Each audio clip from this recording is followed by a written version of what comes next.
Ayan, so meron tayong 3 drawers, meron tayong dalawang malaking storage dyan mga kasityo. At syempre hindi mawawala itong ating headboard storage.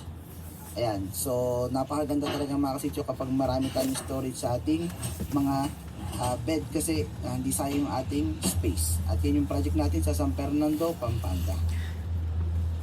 Pop-pom, paling on the starting mat. Project sa San Fernando, Pampanga. Ayan, at nagbubuo tayo mga kasityo ng mga module para dito sa ating double size bed with storage and 3 drawers. So kung mapapansin nyo mga kasityo, gumamit tayo ng plyboard sa mga module natin para sa post cutting purposes para hindi ganun kataas yung maging presyo ng ating project. At para doon naman mga kasityo sa mga exposed panel at saka ating mga drawers ay syempre gumamit tayo ng ating melamine board para malinis tingnan mga kasityo. And mga kasityo, malapit na nga mabuo itong ating double size bed. 48 by 75 yung sukat mga kasityo ng kutso na papasok sa bed na ito.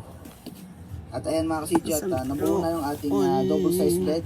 Ayan, so meron tayong 3 drawers, meron tayong dalawang malaking storage dyan mga kasityo. At syempre hindi mawawala itong ating headboard storage. Ayan, so napakaganda talaga mga kasityo kapag marami tayong storage sa ating mga